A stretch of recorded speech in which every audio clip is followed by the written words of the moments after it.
Goeiemôre Radio Fynbos luisteraars. Ek bedien vir jou vanoggend die woord uit Esegiel 37 uit waarmee ons besig is. Waar ons in die laagte staan, saam met Esegiel tussen hierdie klomp dooie beenderre. In Esegiel 37 vers 7 die eerste gedeelte sê: En toe het ek geprofeteer soos my beveel was. Die boodskapvertaling sê: Ek het met hierdie bene gepraat soos God gesê het ek moet dit doen. Baie mense wil altyd 'n profetiese woord hê. 'n Profetiese woord is goed.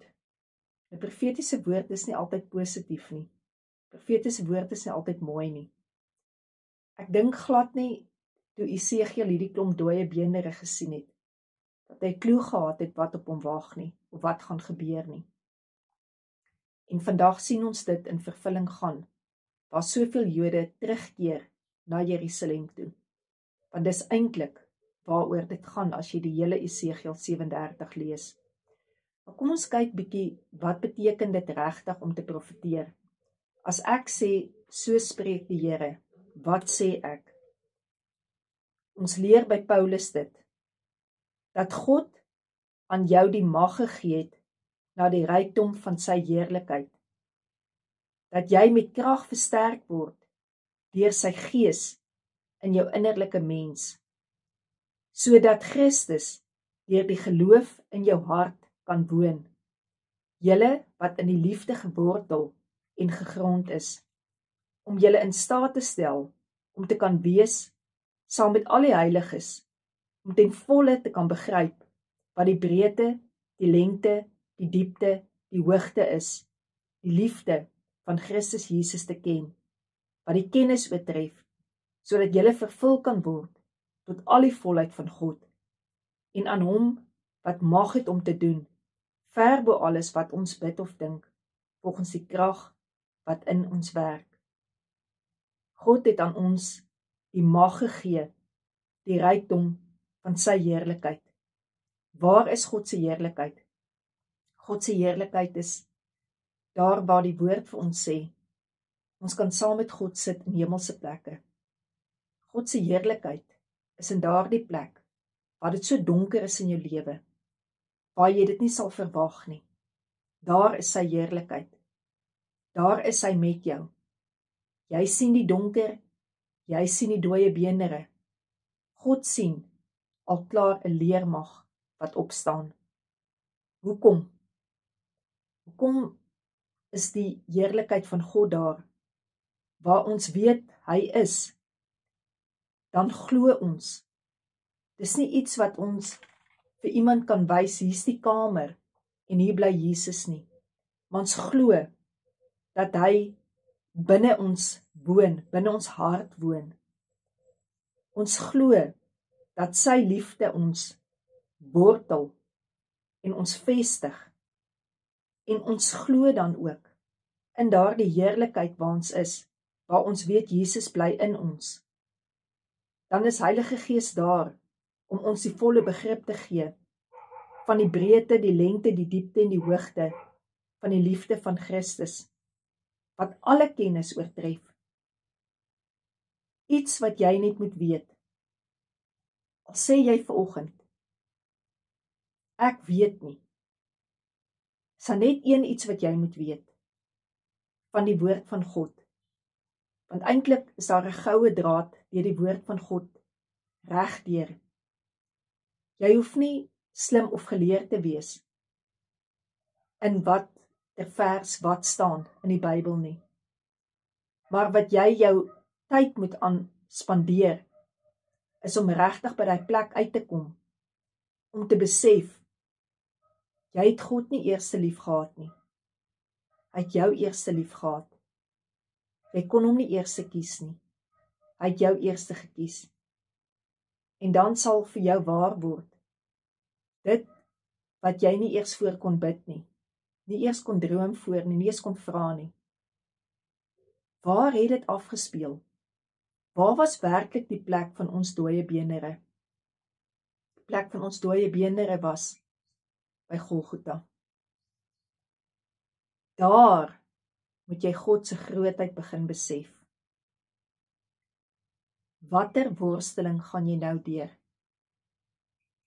Wat sit jou vandag in 'n lyding? Eenvoudige taal.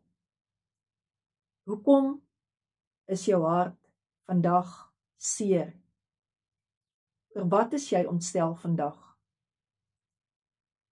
Wat vrees jy? Wat maak jou gespanne? Wat laat angssweet op jou uitslaan? Wat laat jou hart soos 'n tamboerijn in jou borskas slaan, dat jy so benoud raak? Wat is dit? Dit is jou dooie benere. Dit is waar Jesus in die volle prentjie van jou en my lewe inkom. Hy weet alles wat jy nou deurgaan. Hoekom weet hy dit? Want hy het alles vir jou gedra. En jy kan maar deurstap tot in God se heerlikheid. Saam met Jesus gaan sit in hemelse plekke. En uit sy grootheid uit afkyk op dit wat nou in jou lewe aangaan. En jy kan weet, hy bid vir jou. En jy kan weet, Heilige Gees tree vir jou in. En dan sal gebeur wat God gesê het sal gebeur. Jy sien, Golgotha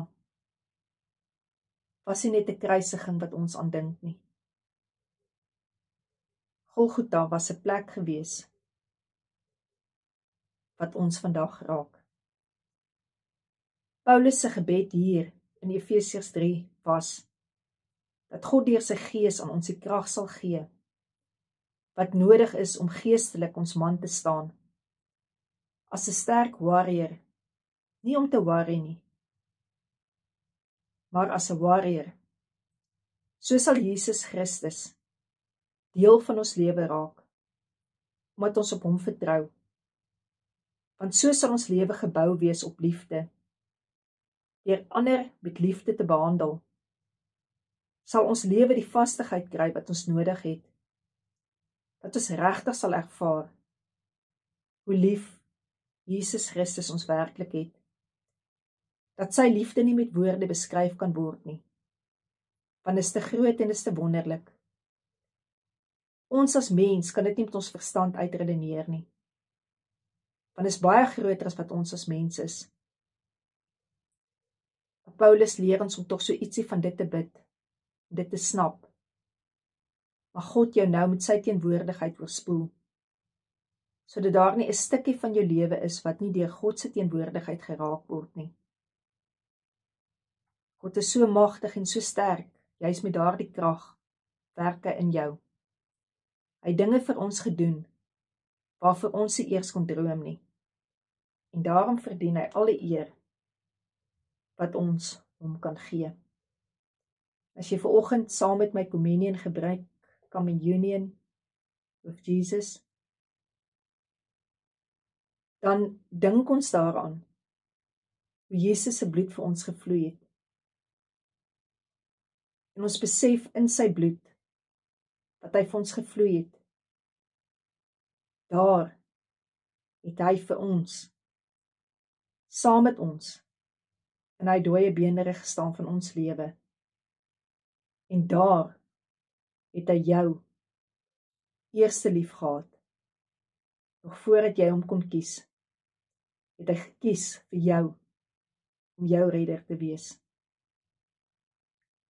Dat jy weet dat jy so lief, hy wil nie net jou hele hart hê nie, maar hy wil jou hele hart heel hê. Daarom kan jy deur sy wonde genesing ontvang. Here, baie dankie vir waarmee u besig is, en dat ons kan spreek, net wat u woord sê. Dankie Heilige Gees dat u in ons is, om ons te help glo. Amen.